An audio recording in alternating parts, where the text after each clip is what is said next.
What do we got here? Ooh. Oh, that's nice again. That's the sound of Naomi enjoying things. Naomi, because you are clearly having difficulty breathing, I will explain. We are drinking today Trader Joe's organic sparkling ginger and lemon apple cider vinegar beverage. Not beverage. I like beverage better. It sounds more like Spanish, bebillo or something. I like it. It's similar to the strawberry and lemon one. Strawberry and lemon? I think it was strawberry and lemon we had earlier. Yeah. It's tasty. It has zing. Again, it reminds me of a kombucha. Yeah, I think it's more similar than the strawberry one. I think both are very interesting beverages, probably best served over ice. Maybe a twist of lemon or lime mixed in. It would definitely get rid of your upset stomach, is all I'm saying. I think that's an interesting point. I hadn't even considered that. You got ginger and you got apple cider vinegar. This thing will clear up your stomach issues and your gout and your arthritis. What is up with you and gout today? It's a scary illness. We should all be afraid of gout, the disease of excess. Okay. Naomi, why are we here today?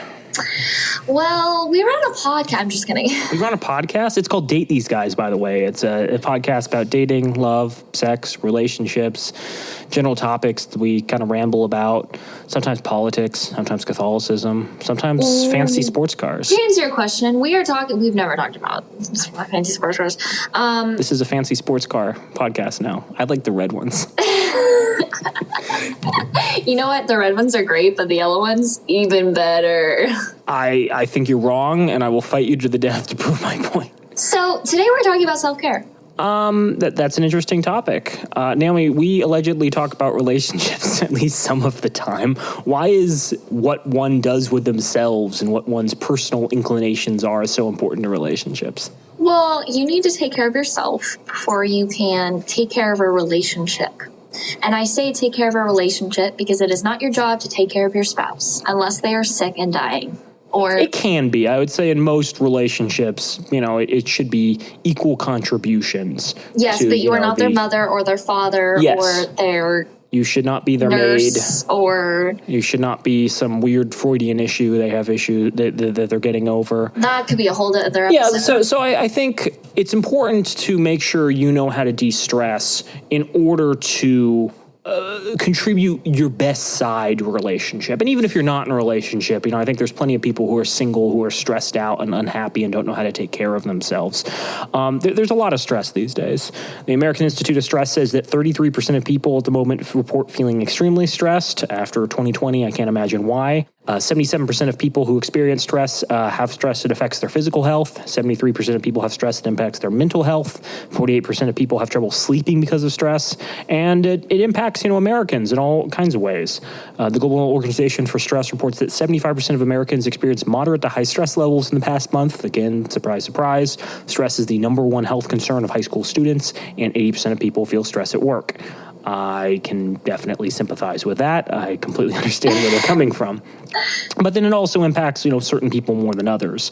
People who tend to experience particularly high rates of stress include ethnic minorities, women, single parents, people responsible for their family's healthcare decisions.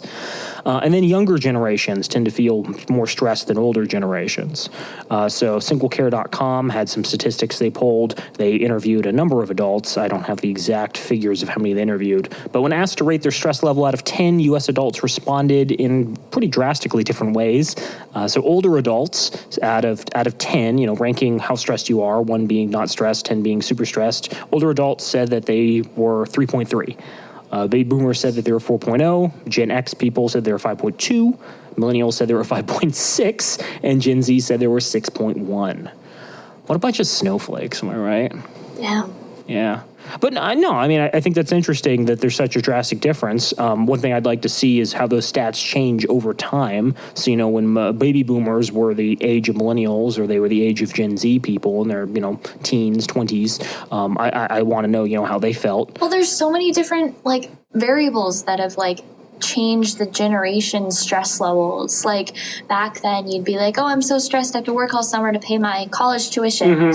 And now it's like, oh shit, I'm stressed because when I go to school, they're going to see what I posted last night and how embarrassing that was, or somebody leaked my nudes, or somebody leaked my sex tape. Or and that's something that's always fascinated me, because back in the day, you have people who set off from their home in the middle of the city and travel hundreds or thousands of miles into the wilderness. You know, I'm talking pioneers, into hostile Native American territory, towards, you know, areas that have raging rivers and flash floods and landslides and snowstorms and locust swarms, snakes and large land animals that they can't even imagine. They have all sorts of, you know, crazy dangers out there and no guarantee that they're going to end up all right. And I'm going to assume that those people were pretty stressed all the time. But I have to wonder, is it that they were stressed like significantly more than an average person who's stressed, or did it just kind of fade into the background? It's like the risk of death is always present. I can't be too stressed about it if the risk of death is always present, right? It's not like it's going to change much on a day-to-day basis. That's just part of my life now. I definitely do agree that I think that, like, once you get to the point where you're in fight or flight mode all the time, it kind of fades in the background. And I think that it's a different sort of stress because, like, on a daily basis, I'm not stressed for my life. I mean, that's a privilege to say that. I know that some people walk out the house or literally are in their bedroom and have to stress about their life. Well, after people hear some of our comments on later episodes, we're going to get canceled and have to fear for our lives. That's not what I was talking about. But anyways, I personally do not feel stressed for survival. But I do think that the reason why, obviously there wasn't records for stress levels back in colonizer days, but heck, we're still in colonizer days. But I do think that it's a changing sort of stress because we're more of it's more superficial stress. Like I would say that the high school example that I gave, you can take yourself off of social media and not have to deal with that sort of stress. Like in high school, let's just say. Yeah. But you still have to deal with, okay, you have to get up at 5 a.m. to catch your bus by 7 or catch your bus by 6 to get to school by 7. So there's needing to be on time stress and having enough, good enough ACT scores, SAT scores to get into your college or the college that your parents want you to get into the degree path that you want to get into. It's just different sorts of stress now. And I honestly could not tell you if it would be better or worse to have colonizer stress over. Well, what I also think is interesting is arguably in the past 50, 60 years, there's been this change where people are much more aware of what's happening out in the world, right? There used to be a time where you didn't know what was going on in China. There used to be a time when you didn't know, the latest of European geopolitics and how that was impacting the planet. It used to be you didn't know much about the climate and how it was changing. And now we have all this information super accessible. And it seems every week we're hearing, something new about, the world's probably going to end by 2100. Fingers crossed, maybe we'll get some seasteading or Amazon warehouses in space to live in. That's why you should get tattoos, because the world's going to end anyways. So why not fill up your body with tattoos and disappoint your parents anyways? Exactly. But yeah, like these big picture existential things, I don't think really existed 100 years ago. I'm sure there were some smart douchebags who were like, we should really care about the state of capitalism in America. But I think it is a unique thing that an average person in the population has access to this information and is aware of some of the overarching threats to human civilization. And that's different. That's background noise that you can never really escape from, and that's deeply unsettling. Well, I was talking to this what am I saying right now? I was talking to Mom about this recently, about the fact that Gen Z and people born after in the early years of their life had to deal with 9/11 are kind of they're not phased by a lot of things. So we go to war and Gen Z's okay, been there, done that. Or we see a building collapse and we're okay, people died, RIP, we move on. And we're not necessarily phased by big news any Yeah, and many I wonder, if older generations are kind of the same because they've seen so many battles. But I would argue what's different is it used to be when you had a war like World War II, the Korean War, Vietnam, a significant portion of the population was away overseas, and right? you didn't have to see it. You didn't see the pictures until after the war. Well, no, you did. I think there was careful cultivation of what was going on. But what I'm getting at is like the mass of like what was actually going on, like the trenches. Like we see pictures of the trenches in World War II now. I don't think that was covered like on the front page of a magazine. And well, I guess what I'm getting at is war is a little bit different now because it used to be back in the day, either someone in your family or someone you knew was directly involved in conflict. And conflict, is relegated to, it seems like, drone strikes. It's no longer as personal. You're right. There's no longer as much, trench warfare and guerrilla fighting in the jungles. And so war has become so depersonalized in the sense it's difficult to even tell. It's difficult to even be aware of the fact we're still involved in so many conflicts around the world. Like it used to be that was front page news and on everyone's minds. It used to be something that was a very important part of your life. And now there's a drone strike and we don't hear about it for years afterwards. Yeah. Or we do and we just don't care because it's, every day. It's something that occurs on a daily basis. So there are these big picture sort of changes in people's lives. I mean, what still blows my mind is there are people alive who were born after 9/11 because to me that represents... Isn't that so weird? Like I realized that people were born after me, but like when I was coaching swim team, I was like, oh, what are you doing this weekend? And this like 8-year-old was like, I'm gonna go see the Incredibles 2 movie. And I was like, oh, did you see the Incredibles 1 movie? And he was like, there was an Incredibles 1 movie. And I was like, sir. Yes, and it was so much better. Oh my God. He was born in like 2013. Isn't that so, like I recognize that people were born after me, but I don't realize it until I like meet these children. Right. These are people who are like, have you heard of Minecraft? Like I have this friend who has a nephew that was born in 2020. Mm-hmm. Think about that. Yeah, I don't like that. Isn't that so weird? I mean, as someone, looking back on our childhood, I have to say parents have so much patience because kids are like, have you heard about this thing? And parents are like, no, tell me all about it. And this is something they've heard like a million times. Like, did you know gravity exists? And the parents are like, no, please explain gravity to me.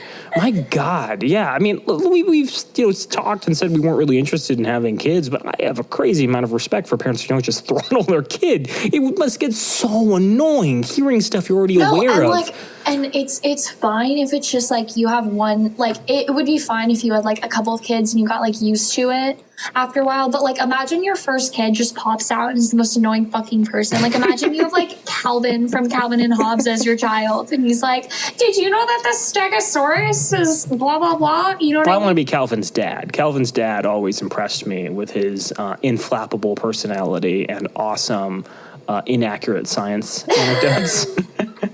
But I just like I am truly amazed that people have like this amount of patience, and I understand there's like a sense of like love that you have for your child that's like built in. Hopefully it's built in. But like at the same time, I just like I used to babysit kids pretty often, and I would get fucking annoyed with them after like an hour, and I was like, just go take a nap, and they're like, it's 2 p.m. and I'm like, and they're like, I'm 13 years old, and I'm like, I don't care, just take a nap.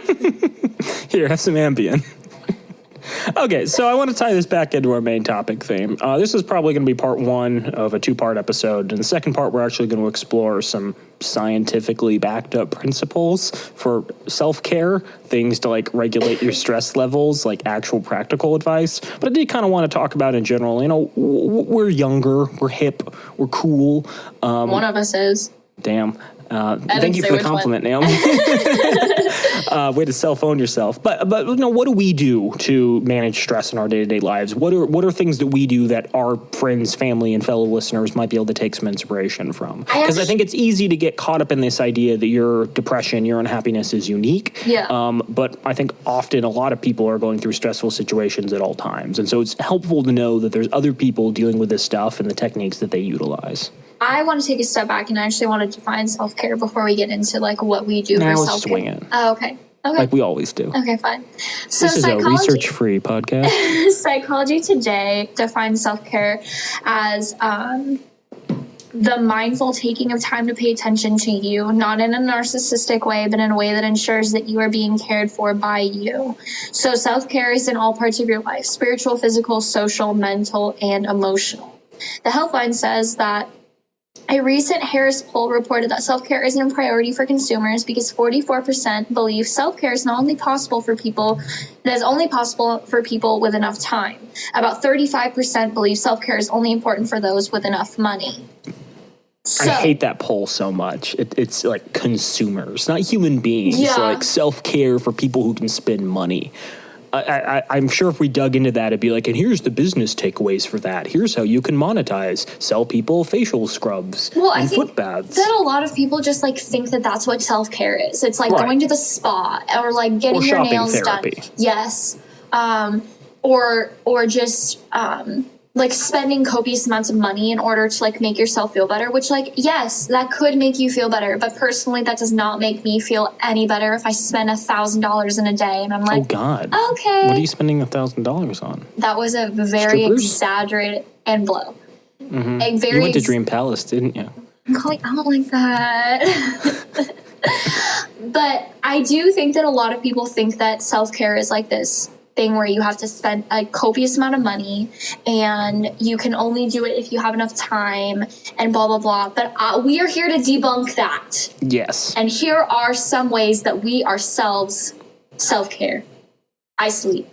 So what do you do? Give me an example. I think most people sleep, Naomi. Okay, I sleep in excess amounts. I like to sleep a good 8 to 9 hours a night. I enjoy taking naps. I also enjoy taking naps. My problem is I've had to regulate how I take naps because it used to be when I was a young lad, I could fall asleep at any hour of the day and still manage to get like a good restful night's sleep. But if I take a nap after 2 o'clock in the afternoon, I have difficulty falling asleep until 11 or 12 at night. But it's like, okay, the thing is that you can like fall asleep and then you have to like regulate like when you get up, because I can set an alarm, let's just say like half an hour from then, and then I just turn off my alarm and I'm like, okay, going back to sleep now. Like, it's such a dangerous game that you play. Okay, here's my body hack. Drink a cup of coffee and then set a timer for 20 minutes and take a power nap. You are caffeine a psycho. Doesn't start to affect you until about 20-25 minutes. Depends on your body, depends on your metabolism. But what happens is you don't fall into your first REM cycle, so you don't go into your deep sleep stage, which makes you drowsy when you wake up from it. Yeah. But you also get the benefits of caffeine.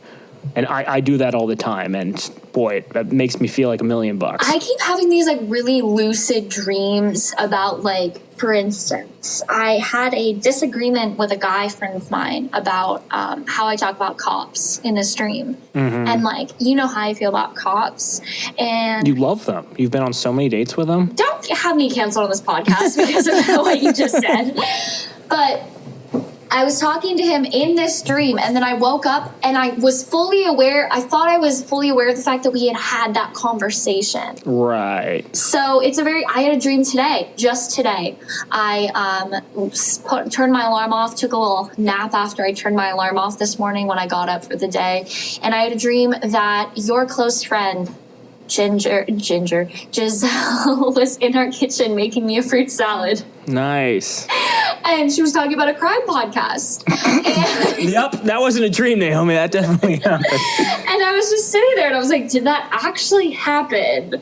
And in fact, it did not. Interesting. I'm going to throw something else out there. I try to be a creative person. I try to do like creative writing. I try to do activities like making soaps and candles that I feel are like artsy. And I find quick power naps are the most lucid dreams I have. Like, I have all sorts of crazy fun dreams that I'll be thinking about like months from when I had them, when I have like quick power naps. If you're someone who, what do you dream about, out of curiosity? Can you give me an example? We can do an episode that's just my dream journal from like 2012. I stopped like recording them. Oh my God, I love that. It's very interesting. What's also fun is that a lot of them were like scribbled down after I woke up, so you can barely read any of it. Okay. Like I'm just like 10% awake, and my handwriting is just the sloppiest best it's ever been. One recent example was I had this really elaborate dream where I was solving a murder on the moon. And it was interesting because at some point in the past, they had like seeded the moon with iron ore. And for whatever reason, this like made the moon slightly oxygenated and gave it like a magnetic field. And so like it was the normal moon surface, like dusty and gray and whatnot, but people were just walking around in it. And, you know, they couldn't run too fast because the oxygen level wasn't high enough, but they could like jump in the air and, you know, take it easy and just walk around breathing it. Only so you. So there was this really elaborate like murder mystery that involved some of the like dynamics of living on the moon, but also being able to walk on the moon's surface. And I remember about 3/4 of it and actually jotted some of it down. I was like, that would be a fun little short story or movie. But yeah, I think if you're a creative person, if you're someone who enjoys the act of creation, I find some of the most vivid imagery that my mind comes up with occurs in short power naps, especially with caffeine at this time. So another way that I self-care myself is I like to clean. Naomi. I like to clean, and I mostly do this on Sundays or like when I get a chance to. It honestly just depends on my schedule, but I like to do like a clean of the house. You know, wipe down the kitchen counters, clean the bathroom, wipe down surfaces in my room, make sure things are not dusty, vacuum up, stuff like that, in order to make sure that I'm ready for the week ahead. So if I'm consistently taking classes over break and stuff, so I don't have like a break from school. So it's like if I'm always taking classes, this is a good way to like reset every week. And yes, like I understand that it is summertime, like I am doing fun things, but at the same time, like I think I need a little bit of normalcy and balance. And I think that summer kind of gets rid of that like regular schedule that you have. Yeah. And I think that the more normal that you keep your schedule during the summer or on breaks, it helps get you back into the routine quicker when you do go back to school full time. Yeah, I think it's really helpful having a weekly cleaning schedule. I have a reminder on my calendar every, I think, 6 days, actually, to do certain cleaning things. Scrub the floor if there's, like, stains on it, sweep the kitchen, clean the bathroom, clean the litter box, things like that. Clean Bean. Clean Bean, clean my cat. I lick him clean, as a good owner does. Why would you say that? Vivid imagery. I'm helping people be creative. You don't understand that this podcast is called Date These Guys. So we're trying to promote ourselves. People love my whimsical personality. I wear a top hat and a monocle, and I lick my cat clean. You know, these are all the facts you need to know about me being an awesome partner. Oh, God. No, I think it's really helpful to have a schedule. I think cleaning sucks. I think you can enjoy cleaning, but I think for the most part, like, I like cleaning up other people's messes and not my own. When you're drunk? When I'm drunk, yeah. I don't find cleaning my own stuff enjoyable. But if I know it's like on a set schedule and I can knock out a bunch of dishes all at once, or I can knock out, cleaning multiple rooms by vacuuming all at once, I find that a lot easier. And, I'll put in some headphones or something and listen to a podcast. So, I'm doing something I enjoy while I'm doing something I don't always enjoy. But yeah, I definitely think it can be therapeutic. The act of straightening out your life, getting rid of stains and filth and grime. I think for a lot of people who have depression, it's difficult to get started on cleaning. It's difficult to even get out of the bed in the morning. Yeah. And so one technique that I've heard is to set really, really small goals for yourself. So it's like, okay, goal number 1 is I'm going to go to the bathroom and I'm going to wash my face and I'm going to go back to bed. Okay. And then once you get to the bathroom, it's a little bit easier for you to imagine doing stuff other than washing your face. You're like, okay, I'm going to put the towels in the hamper and I'm going to go back to bed. And then you put the towels in the hamper and it's like, well, I guess I can take this out to the laundry room and, do some laundry. And so you break up your goals. You don't set these giant overarching goals like, I'm going to clean up my entire house today. You set these super small ones and always have the ability to go back to bed or wherever your comfortable space is. But it becomes a lot easier once you're active to get a bunch of stuff done. And I find once I start cleaning, it's a lot easier to do all the other cleaning-related things I've put off. It's harder to, individually be like, okay, it's time to clean the bathroom drain. It's harder to be like, it's time to independently clean the toilet. But if I'm pairing it with something, it's a lot easier. Time to get the scorpion out the shower. The scorpion out of the shower. Ooh, summertime in Arizona. Huge. Jeez. Okay. Tasty, too. Don't say that.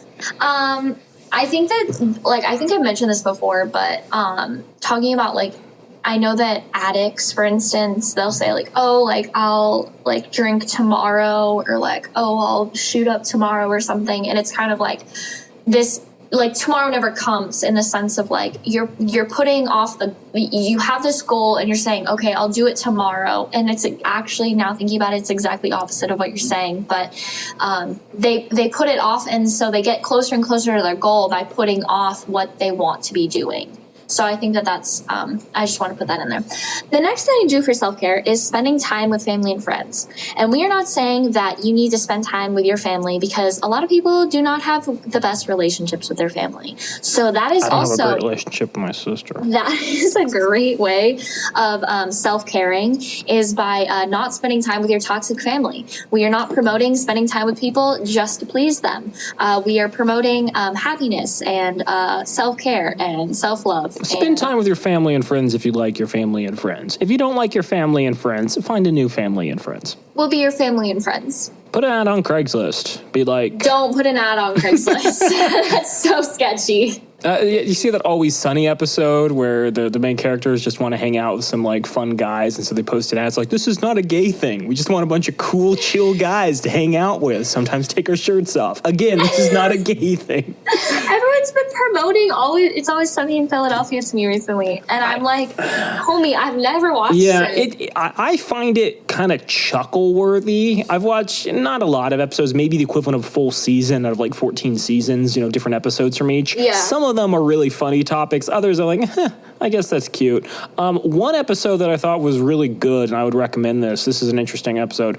There's a running plot that goes on throughout many, 14 or 15 seasons. I don't know how long the show's been going on. One of the main characters, Mac, is gay. And at first he's closeted gay. It's just like hinted at, and then it becomes like much more overt. And eventually he like accepts and recognizes that he's gay, starts to live like a happy lifestyle as a gay man. Yeah. But one of the things that was a thorn in his side was he had a father in prison who was like extremely disapproving and always thought of him as a failure. And so they had a really, really well done episode in season 13 where Mac finally confronts his father about his gayness. And this is like a comedy episode where like the characters are constantly losing and failing and like learning no lessons. And they play the episode completely straight by not using anyone as the butt of jokes, and instead just like doing this incredible, I don't even know how to describe it, it's like a dance number at the end where he like does this interpretive dance in front of his dad to express his feelings. And they don't like have it end with him falling on his face. They don't have it end with like him getting a pie in the face. They don't have it end with his pants falling down, like boing, boing, boing sound or anything stupid. It's just like treated as someone coming to terms with who they are as like a holy, sacred moment. And it's really compelling. And I don't think it would have worked if everything leading up to it had been super serious. I think it only worked because it was this moment of like seriousness in this show that's all about stupid, terrible people doing stupid, terrible things. So I thought that was impressive. I was like, oh, wow, you did something really cool. I'm a fan of that. Everything else, though, I'm like, I feel like this would work a lot better if I was super high. I feel these are the kind of whimsical pratfalls and goofs and whatnot that I would enjoy a lot more if I was not fully myself. I don't think it's the best comedy ever, but I do think they've done some really interesting things with the format. Plus, it is Danny DeVito. What am I talking about? It's Danny DeVito in I it. was literally like just thinking about him right when I said It's Always Sunny in Philadelphia. I was just thinking like Danny DeVito in a Spider-Man costume. That's all I was thinking about from the time you mentioned it to the time we stopped talking about it. Yeah. So moving right along. Another way that I self-care is I make lists of things that need to get done. Joel caught me today looking at planners on Etsy that I need to buy because I need a new planner and I'm very excited to buy a new one. The next thing that She was like, ooh, this one has a centerfold. It's a planner that folds out of the planner. The next thing that I do is I journal a lot, meaning like... No. Get out of here. I journal in the, like, whenever I'm having, like, a hard week, I'm just like, these are my feelings, and nobody cares, but these are my feelings. And then I read her journal and post about it. What is it? You wanted the entire Instagram account? It was just, like, pictures of my journal. I just have a Snapchat. Dumb things my sister said. I'm sorry. Part 100. Just a Twitter thread of choice quotes. Part 1 of 110. And the last thing I do is I cry because Joel makes me cry.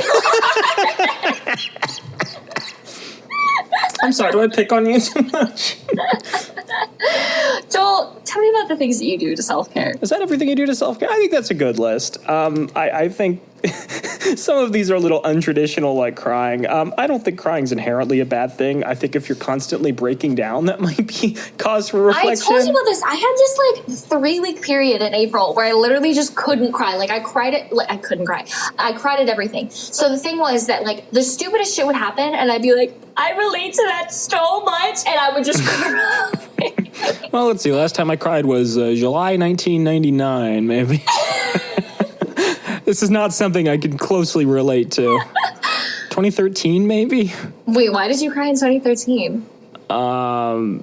Weird breakup things. Did you cry at your high school graduation? Fuck no. It's Did high you school. Cry at your college graduation? No, I was there. I was sweaty at my college graduation. Oh my god, it was so hot. Yeah. Oh my god, and they had that like reception afterwards on the roof. Oh, that was terrible. What do? I like cooking. I like cooking. I make cakes and pies and torts and cookies and weird chilies and recipes involving lentils and soaps that Naomi has taken bites of because they contain large quantities of olive oil and coconut oil. Also lie. Don't eat that.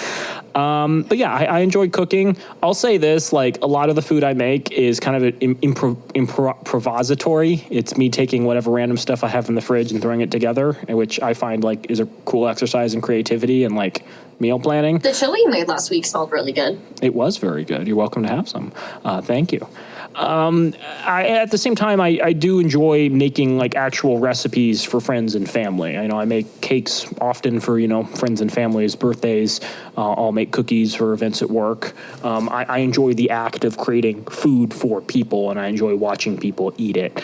I'm really bad at making portions that are too large, so I'll make like a cheesecake and then have cheesecake in the freezer for 6 months. So that's something I can probably get better at. You're like a Jewish grandma. Yes. When people describe me, they always like, our friend, he's like Jewish grandma. Makes the niches and the latkes. What is oh crap, this is going to haunt me. What is the name for the Jewish grandma? Is it Bob? No, it's not Baba. Babushka? Babushka, there we go. Is that Russian? No, I thought it was... I think that's a Russian term Babushka. For grandmothers. I don't know if it's Jewish. Yep, it's Russian. God damn it. So yeah, I think cooking is good. A lot of people bond over food. It's a cultural thing. It's a spiritual thing. It's a familial thing. It's Bubby. Bubby. For Jewish grandmother, as Bubby. Our good friend Joel, the Bubby. Yeah, I think cooking's good. If you like eating food, consider making food too. I enjoy reading too. I have a lot of big boy books on difficult topics like environmentalism and social activism and organizing movements and the history of the Silk Road and 1960s Black American activism. And what was I reading recently? Self-care techniques, so I could do a book report on it for this episode. And tarot. The history of tarot. Tarot cards, not the root. Permaculture gardening in your backyard. There's a lot of diverse topics I find compelling. There's some that are so like frighteningly important, I put them on the shelf and forget about them and never touch them. There's a lot. That's self-care within itself. Yeah, I think that's good.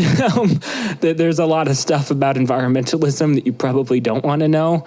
There's a lot of researchers who don't have high hopes for the world. And I think the only way you can truly believe that like you can change the world is by thinking you have the ability to change the world, and the world's not going to end in a giant fireball.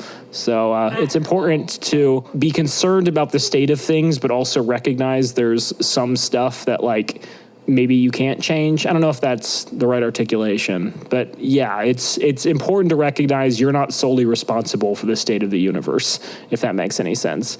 And so maybe back away from big heady topics. Gardening, I keep killing things. It's 118 out this and last week. It's poor Arizona. Brutus. Poor Brutus. My lemon tree Brutus, who used to be beautiful, is now withering away. I think it's because of the soil. I think I figured out our soil is too alkaline, but that isn't going to do much good for him. I was with my special male friend this week, and he said, I was talking to him about your garden, and he said, oh, I only thought he had Brutus. And I was like, you listen to our podcast? That's sweet. I think in terms of self-care, it's really helpful to have a couple of plants. It's helpful to have plants and not kill them like Naomi does. It's helpful to have some succulents around your house. Oh my God. It happened one time, and therefore it will never happen again, because I had this one plant when I was like 5, and I got it from Lowe's, and Mom was like, you're going to take care of this special rainbow plant because it was special and it was rainbow colored. So I brought it home and I put it in my window, and then I never thought about it again. That was the last time I had a plant, up until Joel gave me a succulent from Trader Joe's on Valentine's Day. That was dead in like 3 weeks. It was not 3 weeks. It was like 3 months, but it probably was dead in 3 weeks, and I just didn't notice it until 3 months. I think you're overwatering it. No, I think gardening's helpful. Gardening is like baby steps for raising a pet, which is like baby steps for raising a child. I think it should go plant, fish, cat, dog, kid. I think you should start with pet rock. Pet rock, sack of flour, plant. What do you even do with a sack of flour? Bring it home? I think the whole point of sack of flour is to like prevent any damage from happening to it. Googly's eyes on it. Yeah, you don't want to have like it leaking flour the entire week. Okay, well, we both already failed that test. Yeah. But no, I do think gardening, if you think you're good at taking care of things, practice gardening. Gardening can be difficult and it can be frustrating, especially if you live in the desert where it gets to be 118 fucking degrees. But, you know, if you're doing a lot of stuff inside, you don't have to worry too much about that. You can get some nice plants that freshen up your air, that keep mosquitoes away, that, you know, are like lavender or basil, you know, windowsill things that can help with your cooking. There's a lot of benefits to plants. Guys, your room smells like shit. Put some plants in it. No, put some candles in it. Put some fake plants in there. Bitches love plants.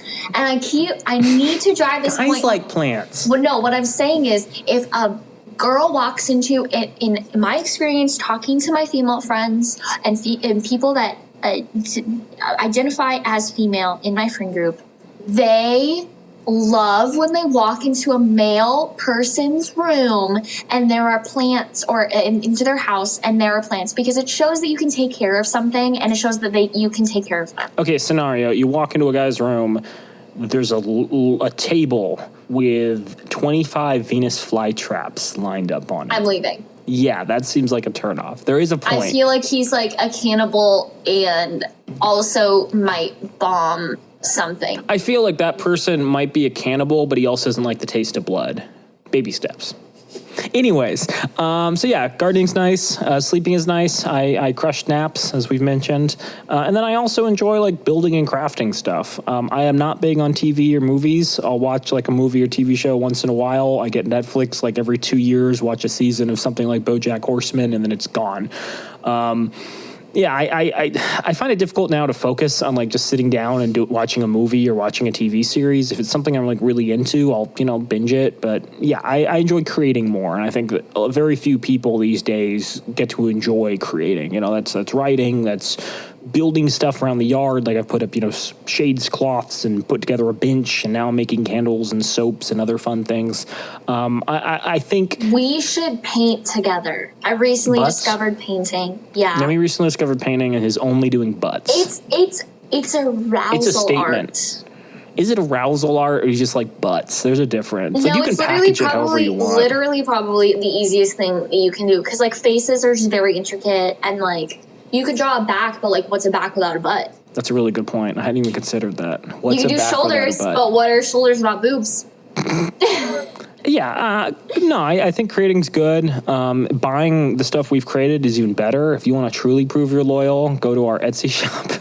Purchase some of Naomi's butt paintings, which I'm sure will be posted at some point. Vintage Guy Family on Etsy. I have not yet posted my butt paintings because they were not for sale, and not vintage. They are also not vintage, and I will definitely only be selling antiques on that shop. But you're gonna get your own shop, right? Vintage butts. Yeah, it's going to be called Vintage Butts, and it's just going to be old lady butts that I painted. Incredible. They're going to be saggy. Yeah, and so those are the things that, you know, I generally enjoy, things that de-stress me. I enjoy friend time, too. I don't like going to parties or events with people I don't know. That always terrifies me. I like having some level ground. How did you, like, in college, how did you meet new people? If you, like, there are a lot of events for freshmen on, like, our floor. You went to those? No, not like, hey, it's going to be 600 people in a room all wearing lanyards. Here's some icebreaker activities. Let's do a puzzle together. Yeah. No, it was, we had a CA or a community advisor on our floor who like organized movie and TV nights. We watched most of the last season of Breaking Bad in our college rec room. Our rec room had roaches in it. Ours probably did too. No, I think it's important to, go to events where you can meet new people. If you're on the same terms as everybody else, it's far less terrifying, right? Like if you're walking into a space where everyone knows each other, that's so much worse. Yeah. That's why I just pretend, to be someone completely different. Like, ooh, hey, Mr. Gay. And, have to come up with an elaborate backstory. No, I don't do that. But no, I think if you're someone who wants to meet new people, don't go to events where you don't know anybody. And if you do, come with some kind of overarching goal that you can focus on rather than the intimidating thing of meeting people. So the goal should be like, learn 15 people's names. Introduce yourself to 6 people. Turn to like a checklist activity. Focus on the checklist activity rather than the terrifying aspect of interacting with people. Or just leave and go home and don't interact with anyone. This is also true. We're giving helpful advice here, Naomi. Self-care. Walk up to someone and be like, hey, what are you drinking? Hey, what do you think of X, Y, and Z? Hey, do you know the host? Don't be creepy about it, though. Yeah, yes. Maybe don't start with people of the opposite sex, especially if your voice sounds like, hey, how's it going? What are you drinking? What are you drinking, Naomi? This is now Goblin Bridge or Troll podcast. We're going to do a D&D campaign where we just sit under a bridge and attack travelers. Okay, so let's talk about overarching techniques for self-care outside of like the things that we do. And Wait, can I say something? No. Shut it down. Okay. Hey, Naomi, you're over here in the room too. Do you want to say the thing Naomi wanted to say? Joel, I'm going to direct this at you because this is a self-care tip that I want to really get into with you. Don't make your job your life. That was my tip. No, that's going to be my tip directed at you. Shit.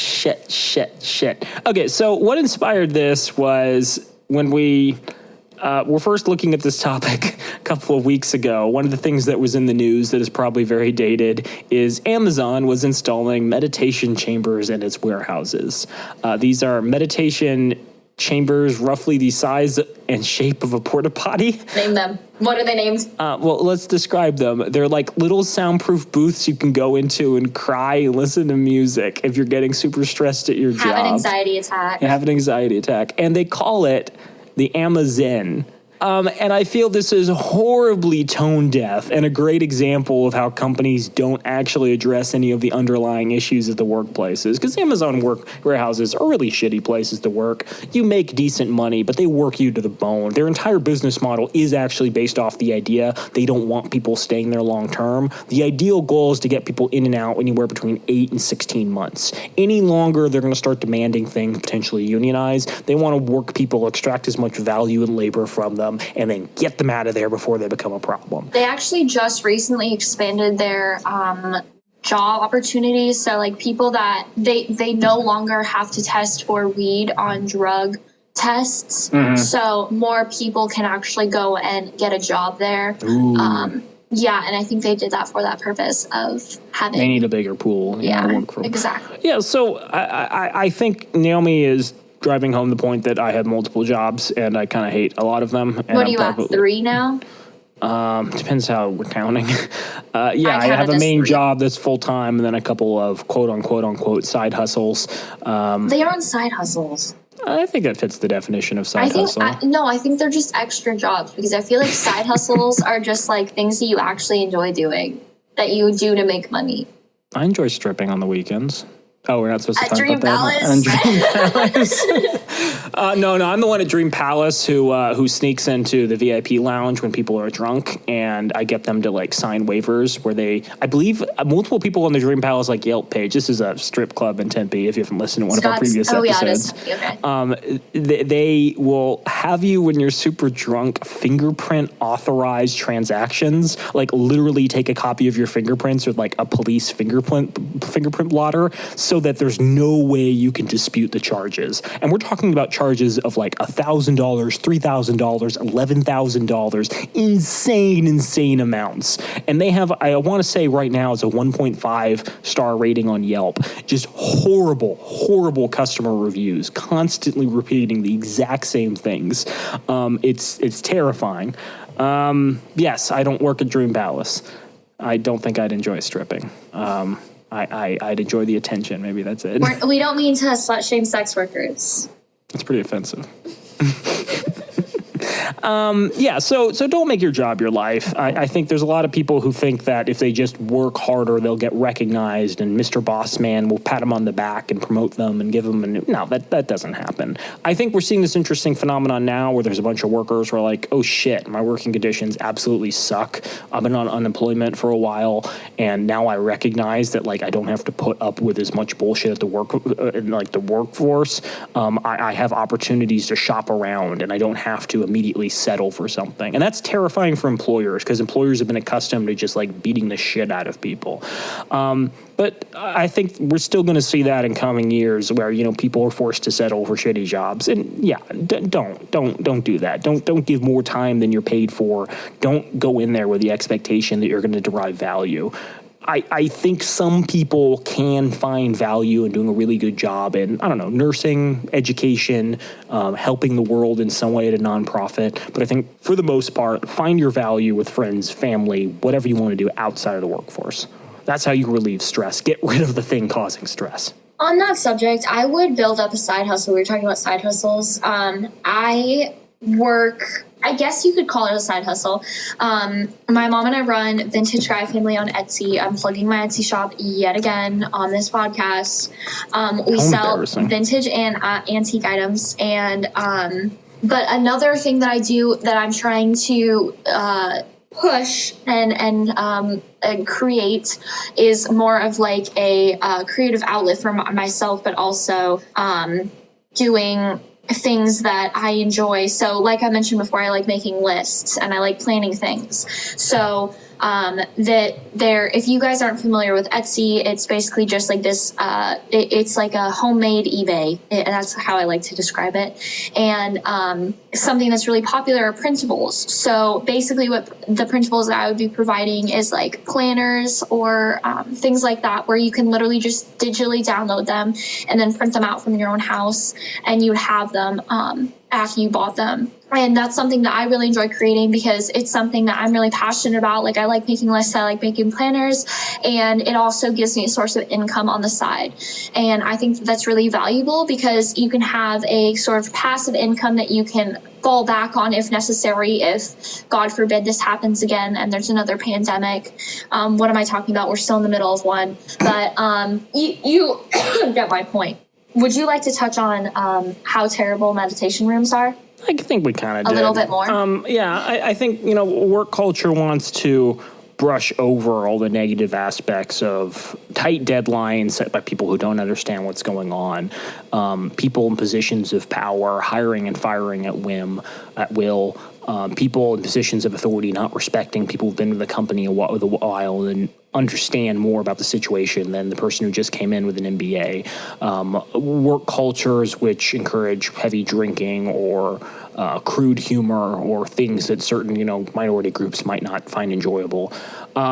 And they want to brush over this by installing meditation chambers, Amazon Zen booths. A lot of places in Silicon Valley, like Google, have meditation rooms that they've designed specifically for like people to sit in and watch pretty colors appear on the walls and listen to music and de-stress. And I think I'm not opposed to it in theory. It's just really concerning to me when a company feels it has to build infrastructure in order to address people constantly having breakdowns. No, I do agree with you that I think it's a good idea, but I do think that it's definitely something that you'd use in case of an emergency, not something that people would be using on the daily, which I think that people would have to use if they were working high-stress jobs like Amazon. Right. I think if you, as an employer, want to actually show you care about people's mental health, let people take off early. If they've done a good job on the project, let them leave 5 hours early and, still pay them their full time for the week.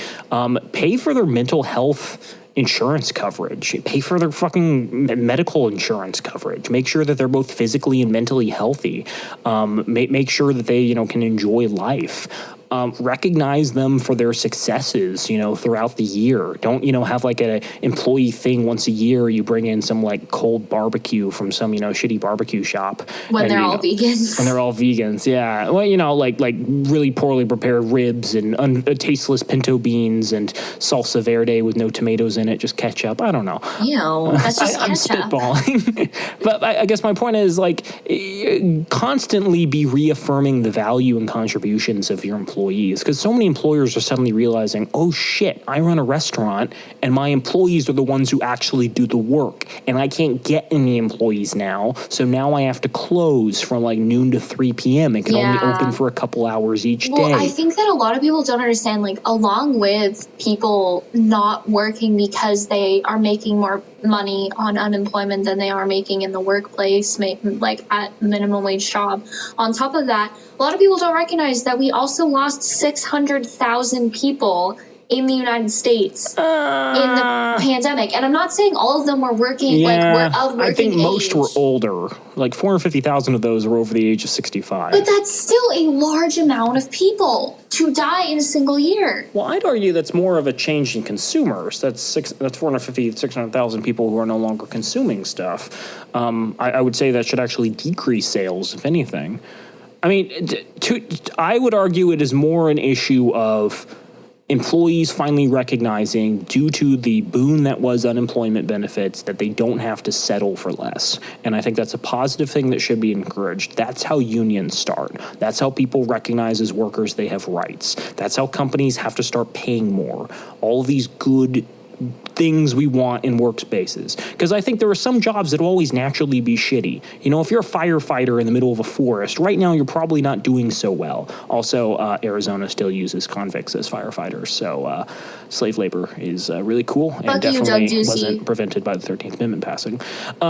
Yeah, like if you're a firefighter fighting forest fires, your job's probably going to suck. If you work on an oil rig, don't work on an oil rig, but if you work on an oil rig, your job probably sucks. If you work in like a slaughterhouse, your job probably sucks. But people can put up with that if they know that like outside of work, their family's going to get taken care of. If they know that they're going to have proper health insurance.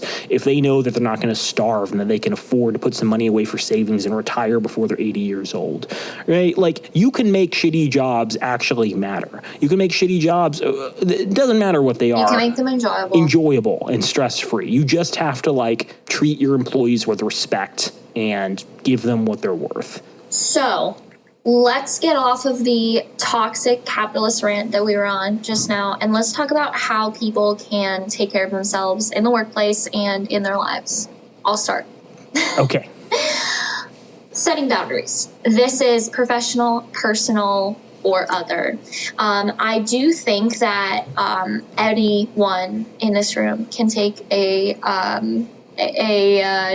idea out of this playbook. I could not come up with the words to comprehend that sentence I just said, and set up some professional boundaries. I heard this quote recently that was talking about the fact that like a lot of people don't set up boundaries, and then they're kind of like shocked when they do, and people are like guilting them into not setting those boundaries. And it honestly just gives me the idea that a lot of people walk over other people and take advantage of them because they don't set up boundaries in the first place. I want to throw something in there.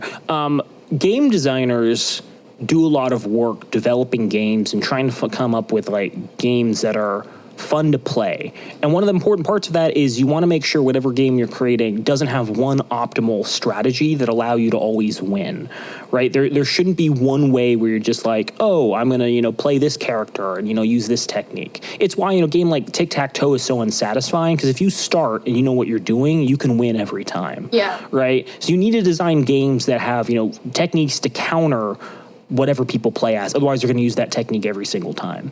And the reason that's important is if someone finds there's someone in the workforce they can always rely on in order to get stuff done, they're probably going to use that, right? If Jill in the office is the one who can, always make sure your report is edited in time for the thing, you're probably going to ask Jill a lot to do your report. Now, I think it's shitty because they're not thinking about how much work Jill has to do, and they're not respecting the fact that Jill probably has, a bunch of other stuff to do, and they're probably not thinking about the fact that Jill needed to leave early today in order to pick up her kids in order to get them to the soccer practice. But it makes sense why people do this.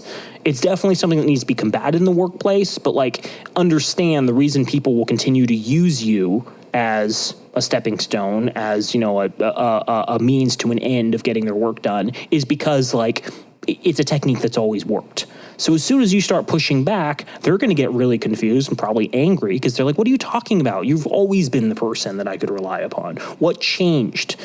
It's the same way, it's the same attitude, when a child hears that someone close to them has died, like grandma died, they think they were responsible for it. They can't imagine a world outside of their limited worldview. They think that everything that happens is directly related to their actions. And I think a lot of people in closed insular workspaces think the same way. It's if you don't want to do something, it's an attack on me. There can be no other explanation, but I've done something wrong and insulted you. And now I'm offended because you think I'm no longer worth your time of day. Does that make sense? Yes. I just want to talk more about child psychology. This is now a child psychology podcast. Oh, okay. The main point that I want to drive home is that if you're not setting up boundaries, it could be a form of self-care if you do set up some boundaries in your professional or personal life. Another good example of this, because Joel just refuted my professional example, is personal life boundaries. If you need to set up boundaries in your personal relationships, whether that be with your family or your romantic relationships, do it to take care of yourself. If you don't want to spend an hour and a half on the phone every day with your significant other because they just want to bitch and talk about their day, and you're like, yo, I'm exhausted from my day and I just want to take a shower, then set up that boundary. Be like, hey, I'm going to call you after my shower, and then we can both talk about our days and set up some boundaries with them about that. Taking care of yourself so you can take care of others. Let's talk about that. If you're a caretaker or you're in a caretaker role, take care of yourself so you can take care of others. So caretaker role meaning if you have a significant other or a child with special needs, if you are a nurse, a doctor, a teacher, take care of yourself and make sure that you're getting enough, you're stimulating yourself in creative and spiritual and mental ways in order to make sure that you can take care effectively of the people that you're taking care of. I think that goes back to our earlier discussion about cleaning. It doesn't have to be a daily thing. It doesn't have to be when you're feeling stressed. Maybe it's helpful if once a week you set aside 5 hours for you to read, take a bubble bath, play a video game, all whatever. At once. Yeah, all at once. Don't electrocute yourself. That can get dangerous. You don't need to always address stuff in the moment, and if anything, it can be really reassuring knowing that a period of respite is coming. Don't feel that just because your days are super busy doesn't mean you can't build in time for yourself during your week. I think that's totally possible. It's totally doable. Another way is finding ways to decompress throughout the day so you don't have to spend all your free time decompressing. Probably shouldn't have mentioned my last thing before discussing that. There's periods where you can do some really basic techniques, a couple of deep breaths, counting, making sure you get enough oxygen, grounding yourself, feeling your feet on the floor, sensing your environment. We're going to talk about this a bit more in our second part of this episode, where we, go through a long list of techniques you can use to stay focused and, remove yourself from the stressful situation mentally as well as physically. Decompressing doesn't need to be a day-long activity. It can be done as little as 5 minutes. You should probably take more time than that, but it is possible to build in time throughout your day in order to remove yourself from harmful things and emerge refreshed. Change your unhappy situations. I think we touched on this before, talking about personal relationships work, but if you are an individual that has personal relationships, let's just say with your family, and they aren't fulfilling you and draining you in ways that you do not wish to be drained, that kind of sounded weird. Keep going. Make sure that you're setting up boundaries with those individuals and make sure that you are changing those unhappy situations. Maybe being like, hey, I'm going to come see you once a month instead of once a week. And making it evident that you are trying to put distance between them. Because I feel like some people are like, oh, I'm running away from home because my family makes me really unhappy and they're really homophobic or blah, blah, blah. But a lot of them have to like block their parents because their parents just are going to come after them if they like do that, which I think is really scary. Living in America, feeling good. So what's our last tip for self-care? I think this goes with what you just said. Spending time getting to know yourself. What do you like? What do you dislike doing? I think one technique that's really helpful that we'll get into a little more in episode 2 is carefully think about the things in your life and try removing some of them for extended periods. You know, if you've noticed that like you feel bad after like having conversations with your mom constantly, maybe try not to talk with her on the phone for 2 weeks. This can be a dietary thing too. If you feel gassy and bloated after eating milk, maybe, you know, try not to drink milk for 2 weeks. How dare you say that? As someone who's lactose intolerant. Yeah, like you need to explore what you're comfortable with. And often you can find the absence of things is a way of immediately relieving stress. It's not always obvious, you know, where the stress is coming from, especially, you know, if there's a dozen different things that, you know, are potentially causing it in your life. But yeah, just experiment, you know, take notes, be a scientist, really explore the ins and outs of, you know, your day to day and the things that contribute to your mental health. And I think you'll find pretty quickly what the things are that are actually causing you problems. And that's when you can actually start making a difference. I do have another one to throw in, goal setting, actually 2 more to throw in. I like improving. I have long lists of like things I want to do during my life, visiting places, lifting heavy things, making certain things. There's a lot of stuff I'd like to do. There's a blog called College Info Geek I used to read when I was in college, and the guy came up with this concept called the impossible list, and that involves setting goals, meeting those goals, and then setting even higher goals to aspire to. So, you know, he had a lot of goals involving physical fitness, like he wanted to run a 5K, and then a 10K, and then a full marathon, and then 2 marathons in a month, and he kept, you know, aspiring for greater and greater things. And it's not even that you have to reach these things, it's just constantly having things to focus on and aspire to. I think it's easy, you know, especially if you're in a job that takes so much of your energy, to get distracted from the things that make you happy. And if you go through and come up with a list of things you actually want to do, you can find a lot of fulfillment in achieving that, or even just aspiring to it, because you'll see success even if it's not exactly where you want to be. You know, this can be a physical goal. He wanted to get more views on his blog, and so, you know, first he set his goal, I want 10,000 total views on my blog, and then 20,000, and then 100,000, and then he wanted to get 10,000 in a month, and then 20,000 in a month. You know, it can be, again, familial, spiritual, mental, emotional, physical, whatever floats your boat. But really think about some of the stuff that makes you happy and, you know, what you want to be better at. You don't necessarily have to, you know, constantly be improving. I think that is a negative aspect of this whole, like, hustle culture. People think they have to be, you know, some Grecian god version of themselves. But I think there's a lot of value in just thinking about the stuff that makes you happy and trying to reach towards it. I think that this idea of goal setting is a great idea, and especially in the impossible list aspect of it, is the fact that like you or people my age, like they're graduating college, they've already graduated high school, they've gone through those like big times in their life already. Mm-hmm. And after you graduate college, I get the sense that a lot of people just like are kind of, they were so focused on it for so long that they're just like, okay, what am I supposed to do now? There were specific milestones that you were aspiring to. Exactly. And once you're out of college, it's like, what am I looking forward to now? When I can, oh boy, rent a hotel room, rent a car for the day, buy spray paint, buy dynamite. I don't know. Yeah, and it's kind of like this sense of like emptiness that I feel like a lot of people get. Like, I know when I graduated from high school, I was like, okay, I'm ready for college. I mean, I was ready for college probably freshman year of high school, but like, I'm ready. But like the idea of the unknown and the idea of like, oh crap, I have to go out and like find a job in a shitty economic situation and like go out and make a living for myself, a living wage for myself. That's crazy to me. So I think that this is a great idea, the impossible list. Yeah, and let me give you an example of like some of the stuff I'm working towards in 2021. So like I wanted to come up with product labels that had my face on them.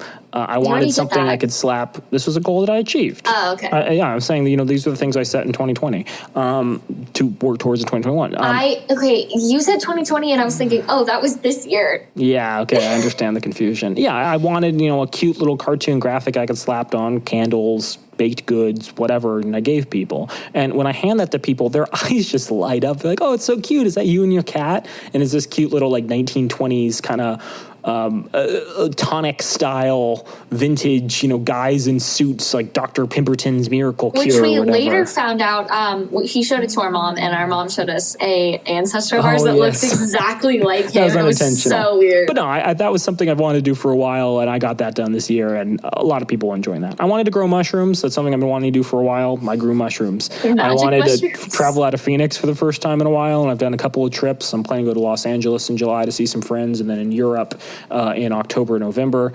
conveniently skipping my siblings' birthdays. That was unintentional. We're Flights getting were meat cheap. splits without you, you vegan whore. This is true. I wanted to, read at least 35 books, like actually read. There are some books that are just so short I don't consider them like that. I also skim through a lot of books. I'm like, I'm probably not interested in this and put it down. I want to get some certifications for work. I wanted to, do some posts. There's a children's book I started working on when I was working on my college thesis. I wanted to get a draft on that. There's some weight loss goals I have. There's some fitness goals I have. I want to do a handstand. That's something I should probably start practicing. Can we do that together? Like a freestanding handstand. It's so hot out. I don't think know how that to should be practice like it right now. every week we should like take a video of ourselves trying to do a handstand and put it on our Twitter. This is a good idea. People would be so entertained. Why do you People would want to date actually these come to our guys? Twitter. They can fucking do handstands. Exactly. Yeah. So yeah, like just come up with some stuff. Even if you don't meet it, last year I met, I think, half of my goals. It's still nice being able to check things off and saying, compared to the previous year, I am better in these places. And I think it's important to set your goals smart, specific, measurable, actionable, realistic, time-oriented. Don't set goals that you're probably going to fail. Set goals that are achievable. And even if you don't meet them, it's at least nice knowing that the opportunity existed to find success, and it gives you something to look forward to in the coming year if necessary. Naomi, there's one last thing I wanted to discuss, and that is nice smelling things. Nice smelling things are a great way to de-stress. Smells are very closely linked to your brain's nice feeling core, and it releases the good feeling chemicals. That's a really scientific term. Yes, I took a brain chemistry. I taught a brain chemistry course. Damn. Okay. I've been in a lot of people's houses, and I notice, guys, a lot of your houses smell like shit. You don't clean up enough. You don't vacuum. You don't air out your room. Burn some stuff. Burn some incense. I have a pumpkin spice candles, and I have a candle that kind of smells like tobacco and leather. I have a carrot cake candle. I have a cinnamon candle. I have a clean sheet smelling candle, and I burn them at different times. I have a lot of incense too. It's nice. Go to Marshall's. They have a great candle. It's also kind of relaxing, like listening to the candles flicker. But yeah, a nice smelling house is a house you can feel comfortable in, and you can feel comfortable inviting other people over to, which, hey guys, if you're trying to like date people and trying to impress them and make it clear that you're a human being who's got your shit together, it's really cool if you bring someone back to your house and they walk in and they're like, oh my God, does your house smell like cookie dough? That's so incredible. I am so attracted to you. Also, you made cookies for me. Cookies and your house smells like cookie dough. What a coincidence. Also, you have a cat and plants. You are so put together. So that's my hot tip for... He's been whispering this that entire time and staring at me directly in the eyes. Made me quite uncomfortable. Guys, that's my hot relationship tip of the week. It's given me so much success in my dating life. But no, I am sometimes embarrassed to invite people over because my house is messy, and I think if your house smells good at the bare minimum, Do you know what I do? What? I just blame it on my roommates. That's actually a really good technique. I like yours better. Screw it. Don't burn good things. Just say your roommates are pieces of shit and you're trying to get them evicted. Just be like, oh, the bathroom smells like shit. My roommates. Oh, that's a smelly Ted. Yeah, he hasn't showered in a year and a half. It's actually Beardo. You had a good time on the beach. Beardo, the old family legend. Naomi, I feel we've given all of the knowledge we have. We have opened our hearts. We have opened people's minds. Is there anything left to say? Well, we will be saying it in part 2. Saying in part 2. Ooh, boy, that's good. Well, now that we have cliffhanger episodes, we should probably get sponsorship. Sponsored by Squarespace. Squarespace, build a fucking website, you animal. What are you waiting for? Build a website, you jag. Not actually sponsored by Squarespace. Squarespace. We are open if you want that to be a promotion. If you don't pay us money for doing that, we're going to continue doing it, but instead hype up Weebly. You don't want that, or Wix. Wix or WordPress. Oh God, Squarespace. That's our threat to you. If you don't give us sponsorship, we will start promoting Wix and WordPress. Okay, everyone, have a great week. Everyone, stay happy, stay sane, stay sexy. And remember to clean your underwear.